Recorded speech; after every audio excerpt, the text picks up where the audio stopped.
यह जीवन सचमुच इसीलिए मिला है। कहाँ से हम आए हैं, कहाँ हमें जाना है, ये पता नहीं, परंतु इतना तो जरूर पक्का है कि हम इस दुनिया में जरूर हैं, पर हम इस दुनिया के नहीं हैं।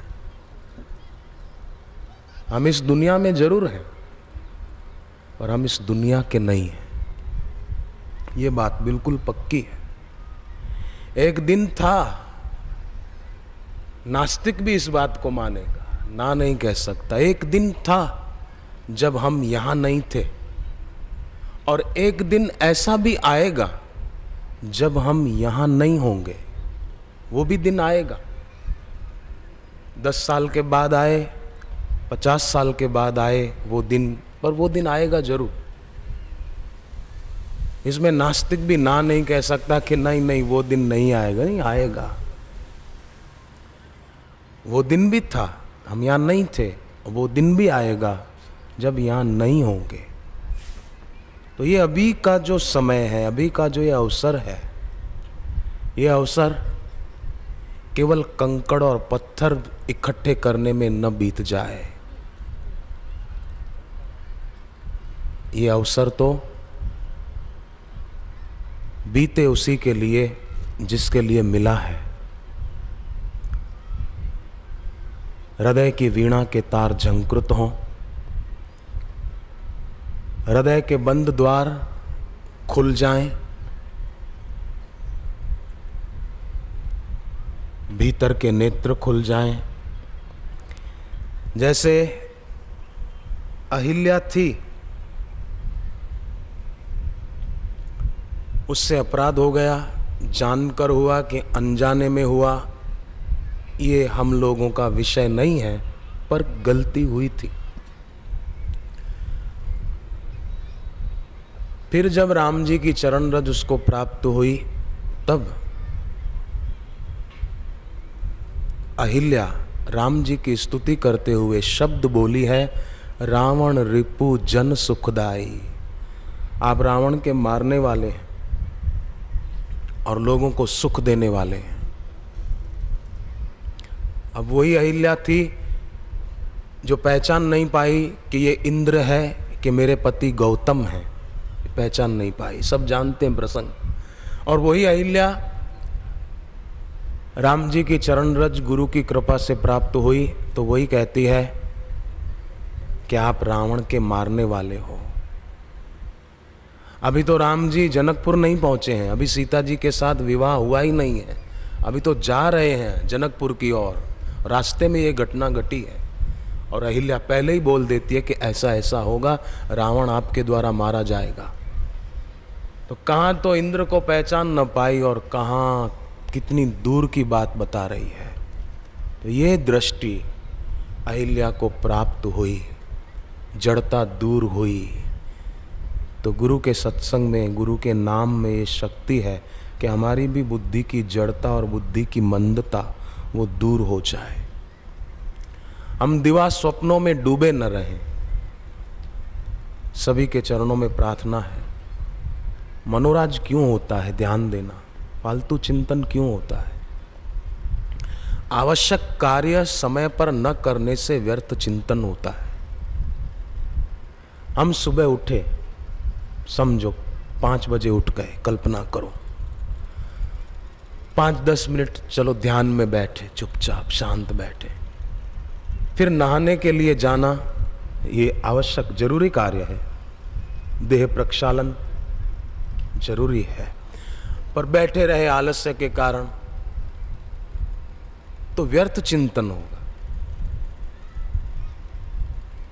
और ये व्यर्थ चिंतन साधना में बड़ा बाधक है।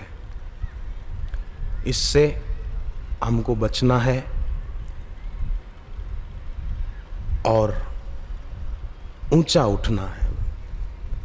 ज्ञान सबको है, जल्दी उठना चाहिए, जप करना चाहिए, ध्यान करना चाहिए, सदाचारी जीवन जीना चाहिए, गुटखे नहीं खाने चाहिए, बीड़ी नहीं पीनी चाहिए। ये ज्ञान सबको है, किसको नहीं है? ज्ञान सबको है, परंतु ज्ञान ये पता होते हुए भी ये जानकारी हमारे आचरण में नहीं आ पाती, उसका कारण वैराग्य की कमी है। और वैराग्य जीवन में आएगा दो प्रकार से। एक तो वैराग्य आएगा कि विषय भोगों की अनित्यता, संसार के भोग सदा नहीं, ये भोगने की शक्ति सदा नहीं रहेगी।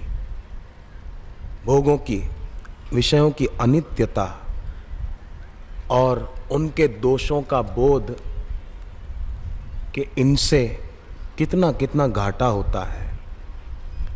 और भगवत चरण में अनुराग, गुरु चरण में अनुराग, इससे वैराग्य आएगा। वैराग्य आएगा तो जो ज्ञान सुना है ना, वो आचरण में आएगा हम लोगों के, और ये जरूरी है। सुना हुआ ज्ञान वैराग्य की कमी के कारण, आचरण में न आ पाने के कारण जीवन साधन में नहीं हो पाता। जितनी साधना हम करना चाहते हैं, चाहकर भी नहीं कर पाते। जितनी ध्यान में प्रगति हम करना चाहते हैं, उतनी नहीं कर पाते। एक आदमी गुरु के आश्रम में गया, प्रणाम किया गुरु को और कहा कि मैं आपके चरणों में रहना चाहता हूँ। गुरु ने कहा सेवा करनी पड़ेगी। बोले जरूर, क्या? गाय चरानी पड़ेगी और कभी रसोई घर में बर्तन भी मांजने पड़ेंगे और खेत में भी काम करना होगा, खाद डालना, पानी देना, निराई करना, फालतू घास उखाड़ना, कभी भोजन बनाना, कभी यज्ञ के लिए लकड़ियाँ लाना, यज्ञ कुंड की साफ सफाई करना, झाड़ू लगाना आश्रम में, ये सब भी करना होगा। तो वो बोला कि इतना सारा काम शिष्य को करना पड़ता है, तो गुरु का क्या काम है? ऐसा बोला। गुरु का क्या काम है? गुरु ने कहा गुरु का काम है आदेश देना, संकेत करना कि ऐसा करो ऐसा करो, ये गुरु का काम है। तो बोले फिर मुझे शिष्य नहीं बनना, मेरे को गुरु ही बना दो। मैं गुरु बन जाऊं, मैं चेला क्यों बनूं? मेरे को ये सब काम नहीं करना, मैं तो आदेश दूंगा, आदेश लूंगा नहीं। एक चीज ऐसी है जो सबसे ज्यादा दी जाती है और सबसे कम ली जाती है। सबसे ज्यादा दी जाती है और सबसे कम ली जाती है, वो है सलाह। सलाह सब देना चाहते हैं, ऐसा करो ऐसा करो, ये करो ये ना करो, पर लेना नहीं चाहते। नहीं नहीं, वो बोले आप करो आप करो, हमको नहीं करना। ये तो ऐसा हुआ, गुरुदेव सुनाते ना कि बाल विवाह की प्रथा थी। मुखिया अपने बच्चे को गोद में उठाकर जा रहा था, पास के गांव के मुखिया की बेटी से शादी थी। इधर मदारी बंदर बंदरी का खेल दिखा रहा था, डुगडुगी बजाकर। तो ये लड़का बोला पिताजी मेरे को खेल देखना है। खबरदार बोले, शादी करनी है तुझे, फेरे फिरने। बोले नहीं नहीं, मेरे को तो खेल देखना है बच्चा, मैं तो खेल देखूंगा। बाप ने कहा तुझे फेरे फिरने हैं, बाद में खेल देखना। बोले नहीं, फेरे तुम फिर लेना, मैं खेल देखूंगा। फेरे आप फिरो। अब बोलो, बाप जिस काम के लिए ले जा रहा है वो काम ही नहीं करना चाहता। मैंने सुनी एक बात कि चूहा होता है ना, चूहा पिंजरे में होता है। चूहा कभी देखा है? पिंजरे में चूहा होता है ना, तो चूहे को तो लगता है मैं कैद हूं, मैं जेल में हूं, मैं पिंजरे में हूं। परंतु चूहा उस समय बिल्ली से सुरक्षित है, कुत्ते से भी सुरक्षित है, सांप से भी सुरक्षित है। सभी प्राणियों से चूहा पिंजरे में होते हुए भी सुरक्षित है। कोई उसको कुछ नुकसान नहीं पहुंचा सकता। शिष्य गुरु की देख रेख के घेरे में रहता है ना, लगेगा परतंत्र है, अमुक चीज खाना है, अमुक चीज नहीं खाना है, ऐसे व्यवहार करना है, इस टाइम पे सोना है, इस टाइम पे जगना है, इतना जप करना है, इतनी सेवा करनी है। लगता है कि घेरे में है, परंतु घेरे में होते हुए भी वो हर तरह से गुरु की दृष्टि के द्वारा सुरक्षित है, रक्षित है। वो पतित नहीं होगा, वो उन्नत होगा। लगेगा बंधन, पर इस परतंत्रता में परम स्वतंत्रता छुपी हुई है। परम स्वतंत्रता। और संसार में जो स्वतंत्रता दिखाई देती है, जो अच्छा लगे खाओ पियो मौज करो, कोई व्रत नहीं, कोई नियम नहीं, कोई संयम नहीं, कोई उपवास नहीं, बस खाओ पियो मजा करो, लगती है स्वतंत्रता। पर भगवान कहते हैं परिणाम में विषम इव, इसका परिणाम बहुत खतरनाक आएगा, सावधान। ट्रेन में पैसेंजर बैठे थे कई, तो एक आदमी पान खा रहा था। पान खाते खाते वो थूकते हैं ना लोग, तो वो ट्रेन में जहां अपन बैठते हैं पैर रखकर, वहां नीचे ही थूक रहा था। ऐसा नहीं कि खिड़की से बाहर थूक दे, वहीं थूक रहा था। तो दूसरे यात्रियों ने कहा भाई साहब आप हद करते हो, जहां बैठे हैं वहीं नीचे थूक रहे हो। तो वो बोले तुमको क्या है, मैंने पैसे दिए हैं टिकट के, मुफ्त में थोड़ी बैठा हूं, मेरी मर्जी, मैं जो करूं, आपको क्या है। ऐसा दादागिरी करने लगा। स्टेशन आया, वो उतरा, अभिमानी था, सामान खुद का खुद नहीं निकाला सीट के नीचे से, नीचे उतरकर कूली को बोला जा मेरा ये सीट के नीचे सामान है लेके आ। तो कूली गया अंदर, सामान निकाला, बैग निकाली, फिर जब उसका बिस्तरा निकाला ना नीचे से, तो कूली ने घसीटा तो उसकी जो थूका हुआ था पान का थूक, वो भी सारा उससे लग गया, उसके नए नए बिस्तर से। आधुनिक डिजाइन बन गई है, एकदम आधुनिक चित्रकला। बाहर आकर देखा गंदा, तो वो आदमी कूली पर बरस पड़ा, नालायक कहीं का, कैसा गंदा कर दिया मेरा बिस्तरा। तो अंदर जो पैसेंजर बैठे थे ना, उन्होंने कहा कि ये नालायक नहीं है, बड़ा नालायक तो वो है जो थूक कर गया है, इधर गंदा करके गया, जो लायक नहीं है। नुकसान किसको हुआ, थूका वहां, बिस्तरा उसका ही खराब हुआ, गंदा हो गया। तो व्यक्ति कई बार लगता है कि स्वच्छंद होकर मन में आया खा रहा है, पी रहा है, मौज कर रहा है, परंतु वो अपना घाटा कर रहा है। विषय इंद्रिय संयोग ध्यतद अग्रे अमृतोपमम परिणामे विषमेव तत्सुखम राजसम सुमृतम। ये राजसी सुख है। इसलिए मैंने सुबह प्रार्थना की थी, धर्म के रथ पर बैठकर कर्म के पथ पर चलें तो सफलता, सिद्धि, शांति सब मिलेगा, सब मिलेगा। परंतु अगर अपनी आंख ऊंची नहीं उठाई, तो जमीन पर ही नजरें गड़ी रहेगी, और जमीन पर ही नजरें गड़ाए हुए जीवन जिए तो दूसरे जन्म में फिर जमीन का हो सकता है कीट बनना पड़े, क्योंकि अधो गच्छन्ति तामसः। तमोगुणी आदमी जो जप नहीं करता, सत्कर्म नहीं करता, ध्यान भजन नहीं करता, उसके फिर अधोगति होती है, ये भगवान कृष्ण कहते हैं। अब इस युग के मनोविज्ञानी कार्ल गुस्तेव जुंग ने कहा कि मेरे पास जो मानसिक रोगी आते हैं, तो मैं मानता हूं उनको मनोचिकित्सा की उतनी जरूरत नहीं है जितनी जरूरत उनके जीवन में धर्म की है। धर्म के रथ पर बैठे, धर्ममय जीवन जिए, ये उनको जरूरत है।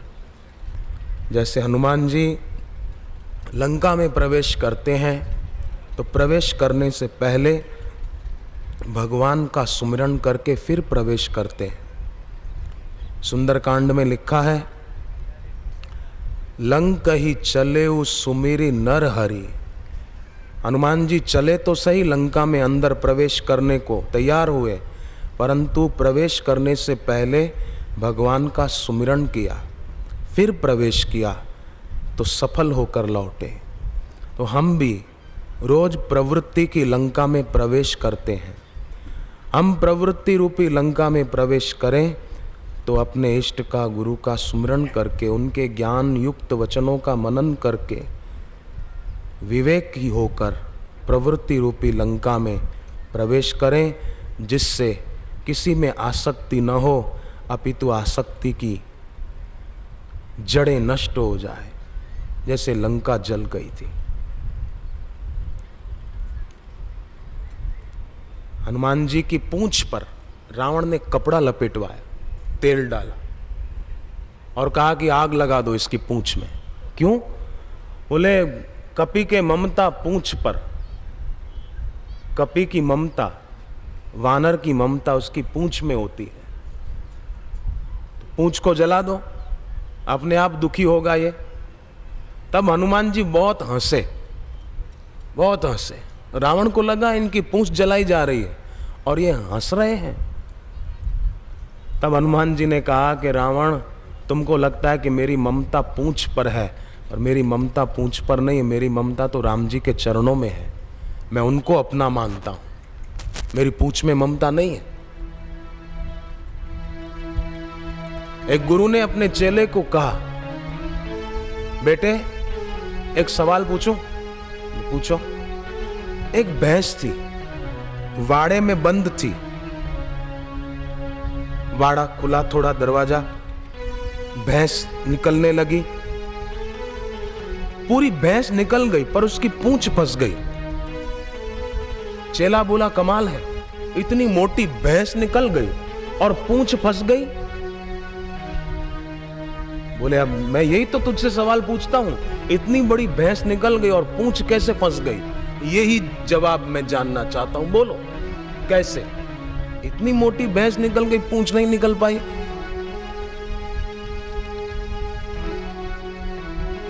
गुरु ने कहा देखा, लगता है तू भी अटक गया भैंस की पूंछ के साथ, तू भी फंस गया, जवाब नहीं दे पा रहा है।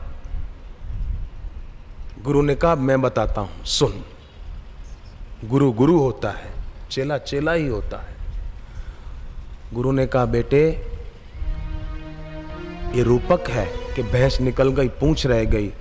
हर आदमी इसी में अटक जाता है कि मेरे को कोई पूछे, ये पूछ ही पूछ है, मेरे को कोई पूछे, मैं भी कुछ हूं, मैं भी कुछ हूं। मैं कहता रहता हूं दही बड़ा अच्छा होता है, दाल बड़ा भी अच्छा होता है, आलू बड़ा भी अच्छा होता है, पर मैं बड़ा बहुत खराब होता है। मैं बड़ा जिसके जीवन में है ना, तो उसकी वही हालत होती है जो बड़े की तेल में डालने पर हालत होती है। ये पूंछ अटका देती है आदमी को, ये न रहे और ये नहीं रहेगी। हमेशा ये याद रखें कि कभी भी सत्ता कायम नहीं रहती, सत्य कायम रहता है। किसी की भी नहीं रही, कोई भी, कई आए इस धरती पर और बेचारे चले गए, पर धनभागी हैं वो जिसकी सत्य में प्रीति है, सत्य को पाए हुए गुरु के चरणों में प्रीति है। वो आदमी धन्य है, धन्य है। वो आदमी इसी जन्म में जरूर तर जाएगा, कल्याण हो जाएगा उसका। मैंने पहले भी कहा, कुछ लोग बाद में आए, इसलिए फिर से कहूं कि हम इस दुनिया में जरूर हैं, पर हम इस दुनिया के नहीं हैं। हम एक दिन था कि यहां नहीं थे और एक दिन आएगा कि यहां नहीं होंगे। इस दुनिया के पार का बुलावा प्रतिपल आ रहा है, प्रतिपल आ रहा है, पर हम अनसुनी कर देते हैं। बाल सफेद हो जाते हैं ना, ये बुलावा है। घुटनों की शक्ति कम हो जाती है चलने की, ये बुलावा है इस दुनिया के पार का। पाचन शक्ति कम हो जाती है, बुलावा है। आंखों की रोशनी कमजोर हो जाती है हम लोगों की, ये बुलावा है, पर लोग अनसुनी कर देते हैं। नहीं, अनसुनी न की जाए, बहुत की। गुरु याद दिलाते हैं उस लोक की, जिस लोक के हम वास्तव में हैं, जो हमारा वास्तविक लोक है। गुरु याद दिलाते हैं